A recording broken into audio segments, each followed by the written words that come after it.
നമസ്കാരം,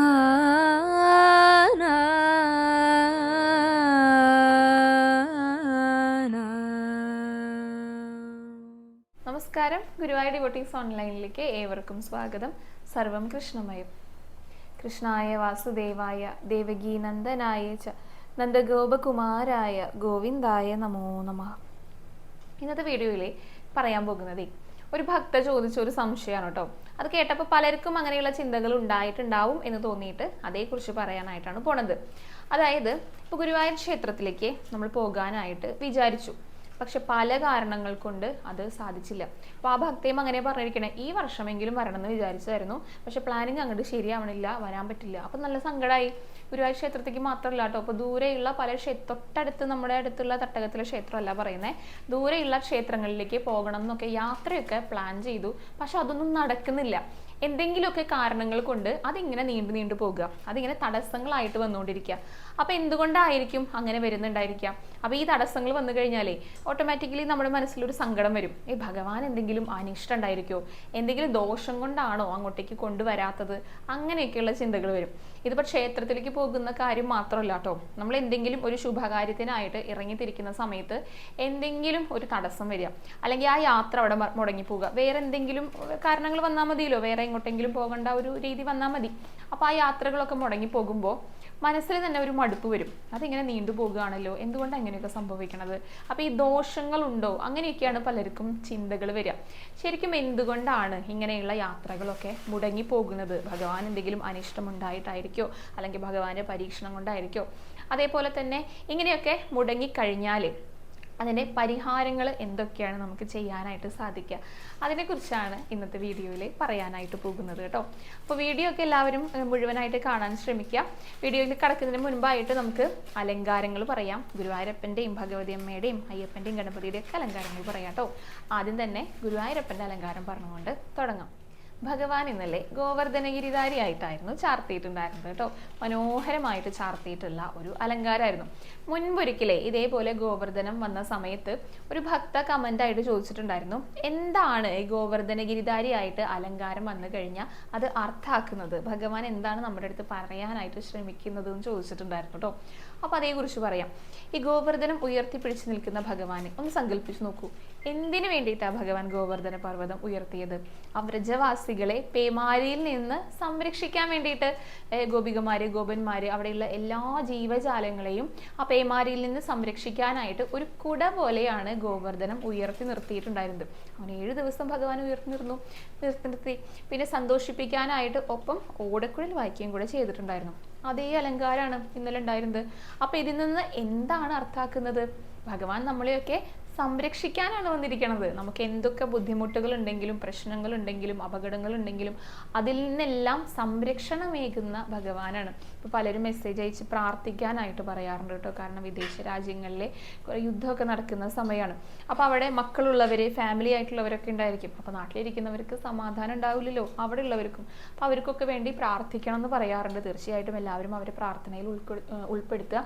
അപ്പോൾ അവരെയും എല്ലാത്തിനെയും സംരക്ഷിക്കുന്ന ഭഗവാനാണെന്നാണ് ഭഗവാൻ പറയുന്നത്. അപ്പോൾ ഗോവർദ്ധന ഗിരിധാരിയായിട്ട് വരുമ്പോൾ നമ്മളെയൊക്കെ സംരക്ഷിക്കുന്ന ഭഗവാനായിട്ടാണ് വന്നിരിക്കുന്നത്. അത് തന്നെയാണ് അർത്ഥാക്കേണ്ടത്.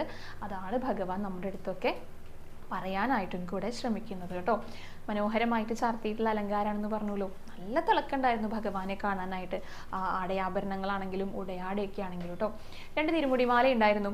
ഒരെണ്ണം ചുവപ്പും പച്ചയും വെള്ളയും കൂടിയിട്ട്, അതായത് തെച്ചിയുണ്ട്, തുളസിയുണ്ട്, നന്ദിയാർവട്ടം ഉണ്ട്. പിന്നെ ഒരെണ്ണം താമരയുടെ ഇതിൽ കൊണ്ടായിരുന്നു തിരുമുടിമാല.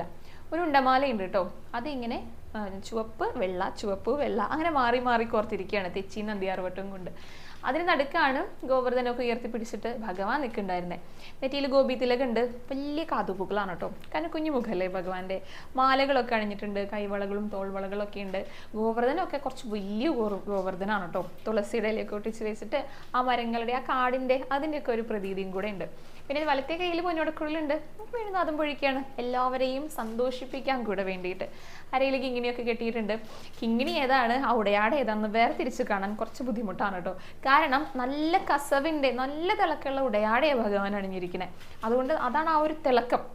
കാൽത്തളകളും അതിനെ നല്ല വീതിയിലുള്ള കാൽത്തളകളാണ് കാലിൽ അണിഞ്ഞിരിക്കുന്നത്. അങ്ങനെ സുന്ദരനായി നിൽക്കുന്ന ഗോവർദ്ധന ഗിരിധാരിയായിട്ട് നിൽക്കുന്ന പൊന്നു ഗുരുവായൂരപ്പനായിരുന്നു കേട്ടോ.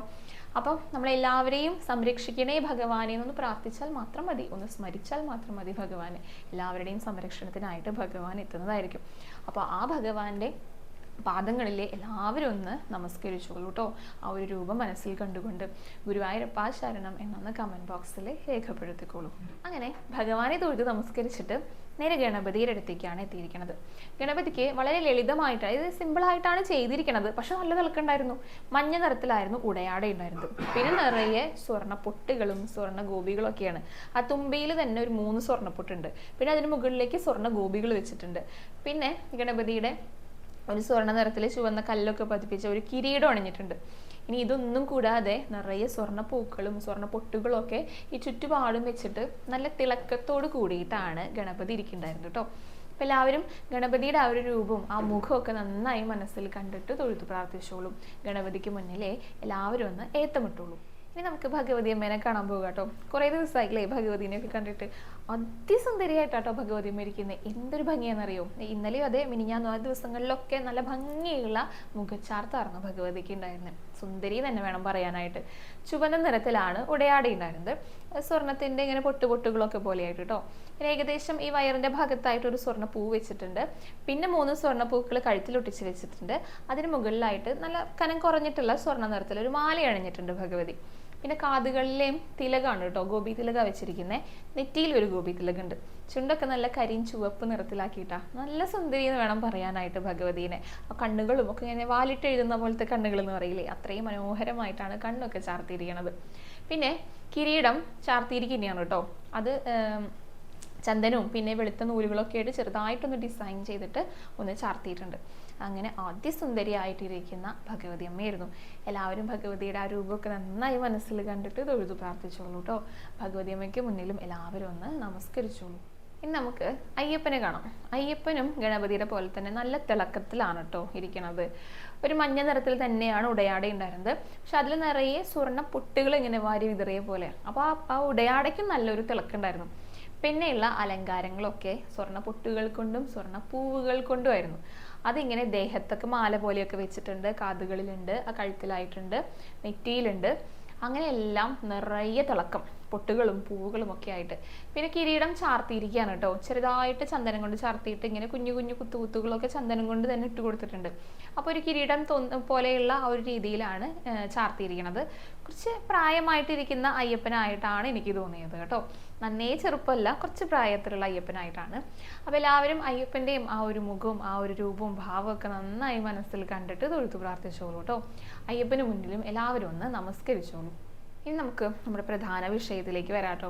നമ്മളിപ്പോൾ ക്ഷേത്രത്തിൽ പോകാനൊക്കെ ആയിട്ട് വിചാരിക്കുകയാണ്, മനസ്സുകൊണ്ട് പ്ലാൻ ചെയ്യുകയാണ്. അപ്പോൾ അതൊക്കെ നടക്കാതെ വരുന്നത് എന്തുകൊണ്ടാണെന്ന് നോക്കാം. നമ്മൾ അങ്ങനെയുള്ള ക്ഷേത്രത്തിൽ പോക്ക് മാത്രമല്ല കേട്ടോ, എന്ത് കാര്യങ്ങൾക്കും ഒരു മുടക്കം വരുന്നത് അതൊക്കെ നമ്മുടെ കർമ്മങ്ങൾ നമ്മളതിനെ അനുവദിക്കില്ല എന്നാണ് പറയുക. അപ്പം എന്ത് ചെയ്യണം? അതിന് നമ്മൾ എതിരായിട്ട് വേണം പ്രവർത്തിക്കാനായിട്ട്. അതിന് നമ്മൾ മറികടക്കണം. എതിരായിട്ട് പ്രവർത്തിക്കുക എന്ന് പറഞ്ഞു കഴിഞ്ഞാൽ മറികടക്കണം. ഇപ്പോൾ ഒരു പ്ലാൻ ചെയ്തു, എന്തെങ്കിലും ഒരു ചെറിയ പ്രശ്നം വന്നു, അപ്പോഴേക്കും നമ്മൾ അങ്ങോട്ട് തകർന്നു പോകും. അയ്യോ അങ്ങനെ ആയില്ലോ ഇങ്ങനെ ആയില്ലോ എന്നൊക്കെ. അപ്പോൾ ഇതൊന്നും ഇല്ലാതിരിക്കാൻ വേണ്ടിയിട്ട് നമ്മൾ ആഗ്രഹിച്ചതുപോലെ തന്നെ എല്ലാ കാര്യങ്ങളും നടക്കാനായിട്ട് ഏറ്റവും ആദ്യം പറയുന്നത് ഈ ക്ഷേത്രങ്ങളിലേക്കുള്ള ആ ഒരു പോക്ക്. അത് പലരും എൻ്റെ അടുത്ത് ചോദിക്കാറുണ്ട് കേട്ടോ, ചേച്ചി കുറേ നാളായി വിചാരിക്കുന്നു, പക്ഷെ പല കാരണങ്ങൾ കൊണ്ട് അത് സാധിക്കണില്ല. പലതവണ ടിക്കറ്റ് അടക്കം ബുക്ക് ചെയ്തു, എന്നിട്ട് പോലും വരാൻ പറ്റിയില്ല. അങ്ങനെയുള്ള കാര്യങ്ങളൊക്കെ വന്നു എന്ന് പറയാറുണ്ട്. അപ്പൊ അങ്ങനെയൊക്കെ വരുമ്പോഴേ ഒരു ഉദാഹരണമായിട്ട് പറയണത് ഈ വായന കേൾക്കാൻ പോകുന്ന കാര്യമാണ് പറയുക ഉദാഹരണമായിട്ട്. അതായത് ഇപ്പൊ എവിടെയെങ്കിലും ഇപ്പൊ ഗുരുവായൂർ ക്ഷേത്രത്തിലാണെന്ന് വിചാരിക്കാം, സപ്താഹമൊക്കെ നടക്കുമല്ലോ, അപ്പൊ അത് കാണാൻ പോകാനായിട്ടൊരു ആഗ്രഹം ഉണ്ടാകും. അപ്പോൾ അതാണ് ഉദാഹരണമായിട്ട് പറയുക. അതിനെ 3 പ്രാവശ്യം കരയണം എന്ന് പറയും. അതായത് അയ്യോ എനിക്ക് അങ്ങോട്ട് പോകണമല്ലോ, എനിക്കത് കാണണമല്ലോ, എനിക്കത് കേൾക്കണമല്ലോ എന്നിങ്ങനെ മനസ്സിലിങ്ങനെ ആ ഒരു ആഗ്രഹം കൊണ്ട് നന്നായിട്ട് കരഞ്ഞ് ഭഗവാനെ പ്രാർത്ഥിക്കുക എന്നാണ് ഉദ്ദേശിക്കുന്നത്. അങ്ങനെയാവുമ്പോഴാണ് അവിടേക്കൊന്ന് പോകാനായിട്ട് തരപ്പെടുക. ഇനിയിപ്പോൾ അവിടെ എത്തിക്കഴിഞ്ഞാൽ അത് മുഴുവനായിട്ടും കേട്ടിരിക്കണ്ടേ, അതിൽ പങ്കെടുക്കണ്ടേ. അയ്യോ എനിക്കിത് മുഴുവനായിട്ട് കേൾക്കണം എന്ന് ആഗ്രഹമുണ്ട്, എനിക്കിവിടെ ഇരിക്കണമല്ലോ എന്ന് പറഞ്ഞിട്ട് പിന്നെയും നമ്മളിരുന്നിട്ട് കരഞ്ഞ് പ്രാർത്ഥിക്കണം എന്ന് പറയും. പിന്നെ അടുത്ത കരച്ചില് അതൊക്കെ കേട്ടുകൊണ്ടുള്ള കരച്ചിലാണ്, ആ വായന കേട്ടിട്ടുള്ള കരയിലാണ്. അതായത് ഭഗവാന്റെ കാര്യങ്ങളാണ് പറയണത്. അത് കേട്ട് കഴിഞ്ഞാൽ എന്തായാലും ഭക്തരുടെ മനസ്സിൽ അല്ലെങ്കിൽ ഭക്തരുടെ കണ്ണില് കണ്ണുനീര് വരും. അത് സന്തോഷം, ആനന്ദ കണ്ണീരെന്നും കൂടെ പറയാട്ടോ. ആ ഒരു സ്നേഹം കൊണ്ട്, ഭഗവാനോടുള്ള ഒരു അടുപ്പം കൊണ്ടുള്ള കരച്ചിലാണത്. അങ്ങനെ 3 കരച്ചിൽ വേണമെന്നാണ് പറയുക. അതായത് നമ്മൾ അത്രയും സ്ട്രോങ് ആയിട്ട്, അത്രയും ആത്മാർത്ഥമായിട്ട് ഭഗവാനെ കരഞ്ഞു വിളിക്കുകയാണെങ്കിൽ ഭഗവാൻ അത് കേൾക്കും. അപ്പൊ എന്തുകൊണ്ട് ഈ തടസ്സങ്ങൾ വരുന്നതെന്ന് വെച്ചാൽ നമ്മുടെ പ്രാരാബ്ദങ്ങളാ. ഇതൊക്കെ പോകണല്ലോ. ഈ പ്രാരാബ്ദങ്ങൾ, നമ്മുടെ കർമ്മങ്ങൾ ഒക്കെ കഴിഞ്ഞ് ഇല്ലാതാകണം. അതില്ലാതാകാൻ വേണ്ടിയിട്ടാണ് ഈ ഒരു തടസ്സങ്ങളൊക്കെ വരുന്നത്. അപ്പൊ നമ്മൾ ആ സമയത്ത് എന്ത് ചെയ്യണം? നന്നായിട്ട് ഭഗവാനെ വിളിക്കുക, ഭഗവാനെ വിളിക്കുക, നാമം ചൊല്ലുക, അങ്ങനെയുള്ള കാര്യങ്ങളൊക്കെ ചെയ്ത് കഴിഞ്ഞാൽ ഈ പ്രാരാബ്ദങ്ങളൊക്കെ കുറഞ്ഞു കുറഞ്ഞു വരും. അപ്പൊ പിന്നെ നമുക്ക് എപ്പോൾ വേണമെങ്കിലും ഭഗവാനെ പോയിട്ട് കാണാനായിട്ട് സാധിക്കും. അപ്പോൾ അതിനെ നമ്മൾ ആത്മാർത്ഥമായിട്ട് പ്രാർത്ഥിക്കുക തന്നെ വേണം. ഇപ്പോൾ വൃന്ദാവനത്തിലൊക്കെ പോകണം എന്നുണ്ടെങ്കിൽ, നമുക്ക് അവിടെ എത്തിപ്പെടണം എന്നുണ്ടെങ്കിൽ രാധാദേവിയുടെ അനുവാദം വേണം എന്നാണ് പറയുക. ആ ഒരു അനുഗ്രഹം നമുക്ക് ഉണ്ടെങ്കിൽ നമുക്ക് അവിടെ എത്തിപ്പെടാൻ സാധിക്കുള്ളൂ. അല്ലെങ്കിൽ നമ്മൾ വിചാരിച്ചിട്ട് ഒരു കാര്യമില്ല. മൂകാംബികയിലൊക്കെ പോകുന്ന സമയത്ത് പറഞ്ഞു കേട്ടിട്ടില്ലേ, മൂകാംബിക അമ്മയ്ക്ക് ആ ഒരു ആഗ്രഹം, അല്ലെങ്കിൽ അമ്മ വിചാരിക്കണം നമ്മൾ അവിടെ കാല് കുത്തണം എന്നുള്ളത്. ആ ഒരു മണ്ണിൽ, കൊല്ലൂർ മണ്ണിൽ നമ്മൾ കാല് കുത്തണമെങ്കിൽ അമ്മ വിചാരിക്കണം എന്ന് പറയാറുണ്ട്. അതേപോലെ തന്നെ നമ്മുടെ ഗുരുവായൂരപ്പൻ കുറച്ച് കുറുമ്പ് കൂടുതലല്ലേ. അപ്പൊ ഒന്ന് ആലോചിച്ച് നോക്കൂ, ഭഗവാൻ വിചാരിച്ചാൽ മാത്രമേ നമുക്ക് ഇതൊക്കെ സാധ്യമാവുള്ളൂ. അപ്പൊ അങ്ങനെ മുടക്കങ്ങൾ വരുമ്പോൾ ഭഗവാൻ നമ്മുടെ കൂടെ ഇല്ല എന്ന് ആരും വിചാരിക്കാൻ പാടില്ല. ഞാൻ രാവിലെ ഒരു കഥ പറഞ്ഞിട്ടുണ്ടായിരുന്നു. ഭഗവാൻ നമ്മുടെ കൂടെ തന്നെ ഉണ്ട്, നമ്മളത് കാണുന്നില്ല എന്നേ ഉള്ളൂ, നമ്മളത് അനുഭവിക്കുന്നില്ല എന്നേ ഉള്ളൂ. അത് ഭഗവാനോടുള്ള അടുപ്പം കൂടിക്കൂടി വരുമ്പോൾ നമുക്കത് അനുഭവവേദിയാകും. അപ്പോൾ അങ്ങനെയുള്ള സങ്കടങ്ങളൊന്നും ആർക്കും വേണ്ട കേട്ടോ. ഭഗവാൻ നമ്മുടെ കൂടെ തന്നെ ഉണ്ട്. അതുകൊണ്ട് ഒരു ദോഷവും ഇല്ല. നമ്മുടെ കർമ്മങ്ങൾ, നമ്മുടെ പ്രാരാബ്ദങ്ങൾ അതൊക്കെ മാറാൻ വേണ്ടിയിട്ട്, അതൊക്കെ കഴിയാൻ വേണ്ടിയിട്ടാണ് നമുക്ക് ഇങ്ങനെയുള്ള തടസ്സങ്ങളൊക്കെ വരുന്നത്. അപ്പോൾ ഭഗവാനെ സേവിക്കുക എന്നാണ് പറയാനായിട്ടുള്ളത് കേട്ടോ. അപ്പോൾ ഈ പ്രാരാബ്ദങ്ങളൊക്കെ വന്നു കഴിഞ്ഞാൽ നേരത്തെ പറഞ്ഞതുപോലെ നാമം ചൊല്ലുക. നമുക്ക് ഇക്കടയിലൊക്കെ കാര്യങ്ങൾക്ക് പോകുമ്പോൾ അതിനൊക്കെ ഒരു സമ്മതമില്ലായ്മ, തടസ്സങ്ങൾ വരികയാണെങ്കിൽ അത്രയധികം പ്രാരാബ്ദങ്ങൾ നമുക്ക് ഒഴിഞ്ഞു പോകാനായിട്ടുണ്ട് എന്നാണ് അർത്ഥാക്കുന്നത്. അപ്പോൾ ദൂരെയുള്ള ക്ഷേത്രങ്ങളിലേക്കല്ലേ പോകാനായിട്ട് സാധിക്കാത്തത്. അപ്പം നമ്മുടെ തൊട്ടടുത്തുള്ള ക്ഷേത്രങ്ങളിൽ നമുക്ക് പോകാൻ പറ്റുമല്ലോ. അവിടെ ഭഗവാനോ ഭഗവതിയോ ആരെങ്കിലുമൊക്കെ പ്രതിഷ്ഠ ഉണ്ടായിരിക്കുമല്ലോ. അവിടെ പോയിട്ട് അവരുടെ അടുത്ത് നമ്മുടെ സങ്കടം പറയാം. അതെ, എനിക്ക് ഇങ്ങനെ പോകണം എന്ന് ആഗ്രഹം ഉണ്ട് കേട്ടോ, അതൊന്ന് വേഗം സാധിപ്പിച്ച് തരണോട്ടെന്ന് പറഞ്ഞു കഴിഞ്ഞാൽ അവരത് അനുഗ്രഹിച്ചു തരും. നമ്മുടെ യാത്ര അവർ നടത്തി തരും. അവരുടെ അടുത്ത് നമ്മൾ പറയണം. അല്ലെങ്കിൽ നമുക്ക് ഒരു നെഗറ്റീവ് അടിച്ചിട്ട് പുറകിലേക്ക് ഇരിക്കുക, അങ്ങനെയൊന്നുമല്ല. നമ്മൾ അതിനു വേണ്ടി പരിശ്രമിക്കണം, ആത്മാർത്ഥമായിട്ട് പരിശ്രമിക്കണം, ഭഗവാനെ കൂട്ടുപിടിച്ചിട്ട്. അപ്പോൾ ഭഗവാൻ എന്തായാലും ഗുരുവായൂരിലേക്ക് എത്തിക്കും. അല്ലെങ്കിൽ എവിടേക്കാണോ നമുക്ക് പോകാനായിട്ട് ആഗ്രഹം അവിടേക്ക് എത്തിക്കും. ഒരു ഉദാഹരണം കൂടെ പറയാട്ടോ. ഇപ്പോൾ കയ്യിൽ കുറേ കാശുള്ളവരാണെന്ന് വിചാരിക്കുക, ആരോഗ്യം സമ്പത്തൊക്കെ ഉണ്ട്, ശബരിമലയ്ക്കാണ് പോകേണ്ടത്. അങ്ങനെ ഇഷ്ടം പോലെ കയ്യിൽ കാശുണ്ടായിട്ട് ആരോഗ്യം ഉണ്ടായിട്ട് പോകണമെന്ന് ആഗ്രഹമായിട്ട് പോകാൻ സാധിക്കാത്ത എത്രയോ പേരുണ്ട്. ഇപ്പൊ ഈ വീഡിയോ കാണുന്നവരിൽ തന്നെ ചിലപ്പോൾ ഉണ്ടായിരിക്കും. സ്ത്രീകളുടെ കാര്യം അല്ലാട്ടോ പറഞ്ഞത്, പുരുഷന്മാരുടെ കാര്യമാണ്. സ്ത്രീകൾക്ക് അതിന്റെ നിബന്ധനകളൊക്കെ ഉണ്ടല്ലോ. അപ്പൊ അങ്ങനെ പോകാൻ സാധിക്കാത്തവരുണ്ടായിരിക്കും. പക്ഷേ എല്ലാ വർഷവും കയ്യിലധികം പൈസയൊന്നും ഉണ്ടായിരിക്കില്ല, വലിയ ആരോഗ്യമൊന്നും ഉണ്ടായിരിക്കില്ല. പക്ഷെ അയ്യപ്പനെ കാണാനായിട്ട് അവിടെ എത്തിപ്പെടും. ആരോഗ്യമുള്ളവർക്ക് പോലും സാധിക്കാത്ത ഒരു കാര്യം ആരോഗ്യമില്ലാത്ത, നടക്കാൻ വയ്യാത്ത, നിരന്ന് നീങ്ങുന്നവരെ ഭഗവാനെ കാണാനായിട്ട് എത്തുന്ന പല ചിത്രങ്ങളും നമ്മൾ കണ്ടിട്ടുണ്ട് അല്ലേ. അപ്പൊ ഒന്ന് ആലോചിച്ച് നോക്കൂ. എല്ലാം ഉണ്ടായിട്ട് സാധിക്കാത്തവരുണ്ട്. ഒന്നുമില്ലാതെ ഭഗവാൻ അത് നടത്തി കൊടുക്കുന്നുണ്ട്. അപ്പൊ അതൊക്കെയാണ് നമ്മൾ മനസ്സിൽ വിചാരിച്ചിട്ട് ഒന്നും ഒരു കാര്യമില്ല. ഭഗവാൻ തന്നെ വിചാരിക്കണം. അതിനെന്ത് വേണം? ഈ പ്രാരാബ്ദങ്ങളൊക്കെ മാറിയിട്ട് ഭഗവാനിലേക്കുള്ള ആ ഒരു വഴി എന്തായിരിക്കണം? സുഗമമാക്കണം. അതിന് വേണ്ടിയിട്ടാണ് നാമം ജപിക്കൂ, നാമം ജപിക്കൂ എന്നൊക്കെ പറയണത്. അപ്പോൾ എന്ത് ചെയ്യണം? നന്നായിട്ട് ഭഗവാനെ വിളിക്കുക, നന്നായിട്ട് നാമം ജപിക്കുക. ഭഗവാൻ വിചാരിച്ചാൽ മാത്രമേ ഈ വക കാര്യങ്ങളൊക്കെ സാധിക്കുള്ളൂ കേട്ടോ. ഒരു അനുഭവം കൂടെ പറയാം. ഇത് ഇന്നലെ ഉണ്ടായ ഒരു അനുഭവമാണ് കേട്ടോ. ഞാനും വിഷ്ണുവും കൂടെ തൊഴാൻ പോകുമ്പോൾ, അപ്പോൾ ഇന്നലെ സാധാരണ വരുന്നതിനേക്കാളും കുറച്ച് നേരം വൈകിട്ടാണ് ഞങ്ങൾ എത്തിയത്. ഞങ്ങൾക്കാണെങ്കിലോ വേറൊരു ഷോപ്പിലേക്ക് പോകണം. ആ ഷോപ്പ് 6 മണിക്ക് ക്ലോസ് ചെയ്യും. അപ്പോൾ ഒരു 5:30-ക്കെങ്കിലും അവിടെ എത്തിയാലാണ് അവിടുത്തെ കാര്യങ്ങളൊക്കെ സാധിച്ചിട്ട് വരാനായിട്ട് സാധിക്കുള്ളൂ. അപ്പോൾ നേരം വൈകിയപ്പോൾ വിഷ്ണു പറഞ്ഞു, ഇന്നിപ്പോൾ പോകാൻ പറ്റുമെന്ന് തോന്നുന്നില്ല. കാരണം ഒരു 5 മണിയോട് അടുത്തിരിക്കണു ഞങ്ങൾ എത്തുന്ന സമയത്ത്. എന്തായാലും ഒരു 5:45 ആകും. കാരണം ക്യൂ ഉണ്ടായിരിക്കും. വ്യാഴാഴ്ചയും കൂടിയാണല്ലോ, അപ്പോൾ തിരക്കുള്ള ദിവസമാണ്. അപ്പോൾ തൊഴുതിറങ്ങുമ്പോൾ ഒരു 5:45 ആവാനാണ് സാധ്യത എന്ന് പറഞ്ഞു. അപ്പോൾ ഞാൻ പറഞ്ഞു ചിലപ്പോൾ നമ്മളെ ഭഗവാൻ വേഗം തൊഴിപ്പിച്ചാലോ, അങ്ങനെയും സംഭവിക്കാലോ എന്ന് വിചാരിച്ചിട്ട് ഞങ്ങൾ അകത്തേക്ക് കയറി നോക്കിയപ്പോൾ ക്യൂവേ ഇല്ല. അതായത് വേഗം ആ അയ്യപ്പൻ്റെ അതിലൂടെ കയറിയിട്ട് 1 മിനിറ്റ് പോലും ക്യൂ നിൽക്കാതെ നാലമ്പലത്തിനകത്തേക്ക് പ്രവേശിക്കാനായിട്ട് സാധിച്ചു. അപ്പോൾ ഞാൻ വിഷ്ണുവിൻ്റെ അടുത്ത് ചോദിച്ചു, നോക്ക് വിഷ്ണു, നമ്മൾ വേഗം തൊഴുതില്ലേ എന്ന് പറഞ്ഞു. അപ്പോൾ വിഷ്ണു പറയണേ, സാധാരണ അങ്ങനെയാണല്ലോ ഉണ്ടാകാറ്, തിരക്കുള്ള സമയമായിരിക്കും. അപ്പോൾ ഞാൻ പറഞ്ഞു വിഷ്ണുവിൻ്റെ അടുത്ത്, അതിന് ഭഗവാൻ സാധാരണക്കാരനല്ലല്ലോ എന്ന്. അതാണ് ഗുരുവായൂരപ്പൻ വിചാരിച്ചു കഴിഞ്ഞാൽ നമ്മൾ വിചാരിക്കുന്ന പോലെയല്ല, അതിനെല്ലാം തിരിച്ചായിട്ടായിരിക്കും ഗുരുവായൂരപ്പൻ പ്രവർത്തിക്കുക. എന്നിട്ട് തൊഴുത് വന്ന് നോക്കിയപ്പോഴേ അയ്യപ്പൻ്റെ അവിടെ നീണ്ട ക്യൂ. അപ്പോൾ ഞാൻ വിചാരിച്ചു അത് നമുക്ക് വേണ്ടിയിട്ടാണ് ഭഗവാൻ ആ ക്യൂ അവിടെ ഒഴിച്ചിട്ടുണ്ടായിരുന്നത് എന്നുള്ളത്. അത് ഭഗവാന്റെ തീരുമാനങ്ങളാണ്. അപ്പോൾ ഇന്നലെ വേഗം തന്നെ തൊഴുതിറങ്ങിയത് കൊണ്ട് ആ ഷോപ്പിലേക്ക് പോകാനായിട്ടും സാധിച്ചു, ആ വിചാരിച്ച കാര്യം നടക്കുകയും ചെയ്തു. അപ്പോൾ അതാണ് ഭഗവാൻ വിചാരിക്കണം. അതിന് നമ്മൾ എന്ത് ചെയ്യണം? നമ്മൾ ഭഗവാനെ വിളിച്ചുകൊണ്ടിരിക്കുക, ഭഗവാനെ ശല്യം ചെയ്തുകൊണ്ടിരിക്കുക. എങ്ങനെയാണെന്നറിയോ? ഭഗവാനെ സ്തുതിച്ചുകൊണ്ട്, ഭഗവാന്റെ നാമങ്ങൾ ചൊല്ലിക്കൊണ്ട്, ഭഗവാന്റെ കീർത്തനങ്ങൾ പാടിക്കൊണ്ട്, ഭഗവാനെ സ്മരിച്ചുകൊണ്ട് വെറുതെ ഇങ്ങനെ ശല്യം ചെയ്യുക. അപ്പോൾ ഭഗവാൻ ചെയ്യും, കുറേ നാളായി വിളിക്കാൻ തുടങ്ങിയിട്ട്, എന്നാൽ ശരി വേഗം കൊണ്ടുവരാം. അങ്ങനെ ഭഗവാൻ നമ്മളെ എടുത്തു കൊണ്ടുവരുന്ന പറയാം. അപ്പോൾ ഈ ചോദ്യം ചോദിച്ചിട്ടുണ്ടായിരുന്നേ നമ്മുടെ അമൃത ചേച്ചിയാണ് കേട്ടോ. ശരിക്കും സങ്കടപ്പെട്ടിട്ട് മോളും അതും കൂടെ ഒന്ന് പറയൂ. സങ്കടമുണ്ട് ആ ഒരു മെസ്സേജിൽ തന്നെ വ്യക്തമായിട്ടുണ്ടായിരുന്നു. അപ്പോൾ ഇനി അങ്ങനെയുള്ള സങ്കടങ്ങളൊന്നും വേണ്ട കേട്ടോ. ഭഗവാൻ ഇതൊരിക്കലും പരീക്ഷിക്കുന്നത് നമുക്ക് തോന്നും, പക്ഷെ ഇതൊരു പരീക്ഷണം കൂടിയാണ് എന്നും പറയാറുണ്ട് കേട്ടോ. അത് മാത്രമല്ല, ഈ പ്രാരാബ്ദങ്ങളൊക്കെ ഒന്ന് പോകണം. ഭഗവാന് ഒരാളുടെ അടുത്തും ഒരു ഇഷ്ടക്കേടും ഇല്ല കേട്ടോ. ഈ യാത്രകളൊന്നും മുടങ്ങുന്നത് കൊണ്ട്, ഭഗവാനിലേക്കുള്ള യാത്രകൾ മുടങ്ങുന്നത് കൊണ്ട് യാതൊരു ദോഷവുമില്ല. അതെല്ലാം, അതായത് ഭഗവാനിലേക്കുള്ള ആ വഴി ഭഗവാൻ എളുപ്പമാക്കി തരികയാണ്. അപ്പോൾ ചിലപ്പോൾ ഒന്ന് കാത്തിരിക്കേണ്ടി വരുന്നേ ഉള്ളൂ. എന്ത് തന്നെ ആയാലും ഭഗവാനിലേക്കുള്ളത് ഭഗവാനിലേക്ക് തന്നെ ഭഗവാൻ എത്തിക്കും. അപ്പം അതിന് വേണ്ടിയിട്ട് നന്നായിട്ട് പ്രാർത്ഥിക്കുക. വരാൻ സാധിക്കുന്നവർക്കൊക്കെ എല്ലാവരുടെയും പ്രാരാബ്ദങ്ങൾ, ആ കർമ്മങ്ങളൊക്കെ ഒഴിഞ്ഞു പോയിട്ട് ഏറ്റവും വേഗം തന്നെ വരാനായിട്ട് സാധിക്കട്ടെ. അതിനുള്ള അനുഗ്രഹം ഗുരുവായൂരപ്പൻ എല്ലാവർക്കും നൽകട്ടെ. അടുത്തത് അനന്ത എന്ന് പറഞ്ഞിട്ടുള്ള, അനന്ത RW എന്ന് പറഞ്ഞിട്ടുള്ള ID എന്ന് പറഞ്ഞിട്ടുള്ള ഒരു ചോദ്യമാണ് കേട്ടോ. അതായത് കുട്ടിക്ക് ഫിറ്റ്സ് ഉണ്ടായി. അപ്പോൾ ഇനി അത് വരാതിരിക്കാനായിട്ട് എന്ത് വഴിപാടാണ് ചെയ്യേണ്ടതെന്നാണ് ചോദിച്ചിരിക്കുന്നത് കേട്ടോ. അപ്പോൾ ഫിറ്റ്സിന് അങ്ങനെ പ്രത്യേകിച്ച് ഫിറ്റ്സ് എന്ന് പറഞ്ഞിട്ട് ഒരു വഴിപാട് നമുക്ക് ഗുരുവായൂർ ക്ഷേത്രത്തിലില്ല. ഇപ്പം ഞരമ്പ് അങ്ങനെയുള്ള വെയിൻ അങ്ങനെയുള്ള സംബന്ധമായ അസുഖങ്ങൾക്കൊക്കെ സപ്തശുദ്ധിയൊക്കെ നടത്താം കേട്ടോ. പിന്നെ പൊതുവെ പറയാറുള്ളത് അസുഖങ്ങളൊക്കെ മാറാനായിട്ട് കാളിയമർദ്ദനം നടത്താം, എള്ളുകൊണ്ടൊക്കെ തുലാഭാരം നടത്താം. അങ്ങനെ ഏത് വഴിപാടാണെങ്കിലും അത് നന്നായിട്ട് പ്രാർത്ഥനയോടെ ചെയ്യുക എന്നുള്ളതാണ് പ്രധാനം. പ്രാർത്ഥനയ്ക്കാണ്, നാമം ജപിക്കുന്നതിനാണ് ഏറ്റവും പ്രധാനം എന്ന് പറയും. അതായത് കുട്ടീനെയൊക്കെ തൊട്ടിട്ട് നാമം ജപിക്കാം. ചെറിയ കുട്ടികളൊക്കെ ആണെങ്കിൽ അവർക്ക് അറിയില്ലല്ലോ നാമം ചൊല്ലാനായിട്ടൊന്നും.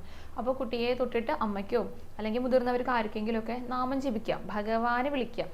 ഇപ്പോൾ 2 തരത്തിലൊക്കെ ഈ അസുഖങ്ങൾ വരും. ഒന്നിപ്പോൾ പാരമ്പര്യമൊക്കെ ആയിട്ട്, അതായത് കുറച്ച് വർഷങ്ങൾ നീണ്ടു നിൽക്കുന്ന അസുഖമായിരിക്കും. കൃത്യമായിട്ട് അതിനെ മരുന്നൊക്കെ ചെയ്യണം, എന്നാലേ അത് മാറുള്ളൂ.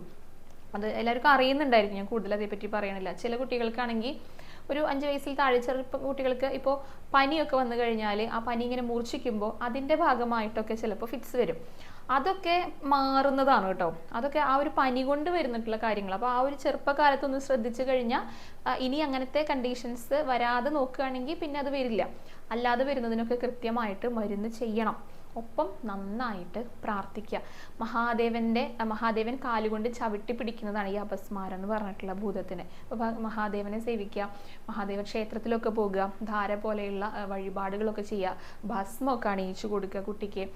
അങ്ങനെ മഹാദേവ ക്ഷേത്രത്തിലും കൂടെ പോകുക, കുട്ടീനെ കൊണ്ട് തൊഴിയിപ്പിക്കുക, നമഃശിവായൊക്കെ ചൊല്ലുക. ഒപ്പം നമ്മുടെ ഭഗവാനെയും വിളിക്കുക.